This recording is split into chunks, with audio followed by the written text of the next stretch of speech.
Hello friends. US President Barack Obama once said, "Russia's economy is nothing but oil and weapons. Russia can't produce anything for the world to buy." Last year, President Biden criticized the Russian economy again in the same way. So is the Russian economy really big or small? Does it have any impact on the world, or does it just hang around the oil and gas fields? Let's make it clear with just 5 minutes in this video. In 2021, Russia becomes the world's 11th largest economy with a GDP of about $1.6 trillion and exports of $489 billion after adjusting for inflation according to World Bank data, and if converted to purchasing power parity, this economy will rise to the 6th position in the world. In this large economy, there is a significant contribution of oil and natural gas with 15.2% of GDP, down from 21.1% in 2018. In terms of budget revenues, oil is much more important. According to the Ministry of Finance, about 28% of the total national budget revenue in 2020 will come from oil and gas, 39% in 2019 and 46% in 2018. As such, Russia has increasingly reduced its dependence on oil to build a more sustainable economy. So what is Putin directing the Russian economy to focus on instead of oil income? What Russian industries have an important global position? The first thing we have to mention is that Russia exports nuclear power technology.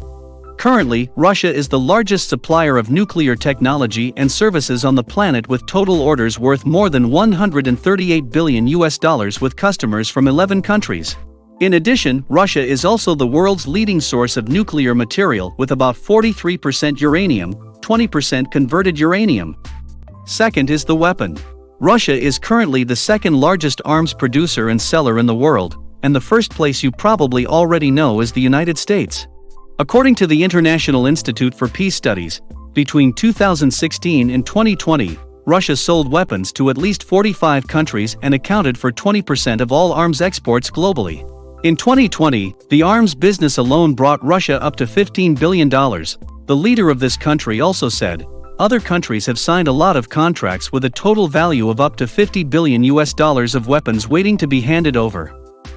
Third, Russia provides space services. From 2011 to 2020, Russia is the only unit providing services to the US Space Agency to send people into space. Continuously for a decade, NASA has relied entirely on Russian spacecraft to transport astronauts to and from the ISS International Space Station due to the termination of the US Space Shuttle program in 2011. Although recently, the US company SpaceX was also able to provide astronaut transportation services, but the US still uses Russian services at least until 2021. You may think that sending people into space makes little money, however, it's actually a pretty big amount, about $90 million for one person. Not only that, Russia is also an important engine supplier for the US space and national security programs from 2000 to the present. For more than 20 years, the US still uses Russian-made RD-180 engines, or improved versions based on this engine model. A NASA article wrote, "The RD-180 is an extremely reliable engine, powering all 87 Atlas V missions to date, as well as the 6 prior Atlas III missiles that preceded it without any anomalies affecting the mission."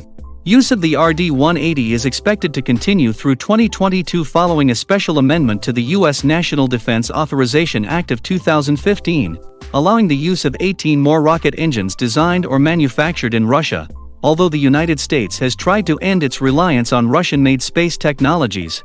In addition, Russia has made high-tech achievements in the space field, including the third largest number of launches in the world in 2020 with 17 launches, never failed. The fourth is that Russia is the world's largest wheat producer in 2021. According to the United States Department of Agriculture, Russia has produced 38.5 million tons of wheat and wheat products, more than any other country in the world and the European Union. At about $300 a ton, wheat exports bring Russia more than $11 billion. In addition to wheat, Russia is also the world's 6th largest coal producer according to the International Energy Association, with briquette exports in 2019 worth $17.6 billion. Besides, the gem export segment also brought Russia about $61 billion in 2019. Russia is also the 5th largest iron producer in the world, the 2nd largest producer of aluminum, gold and platinum, 6th in copper, 3rd in nickel, and the top diamond producer in the world. Russia's economy is also very strong in services. According to the data of State Star, Russia's service sector accounts for more than 50% of GDP. Although oil and gas services also contribute to this number, they are not overwhelming.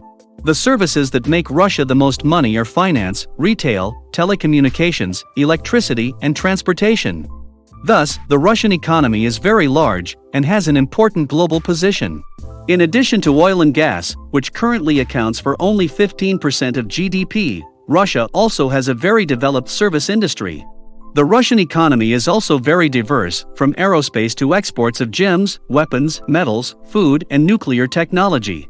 So if it is said, Russia only has oil and a few nuclear warheads, then that assessment is too wrong about Russia.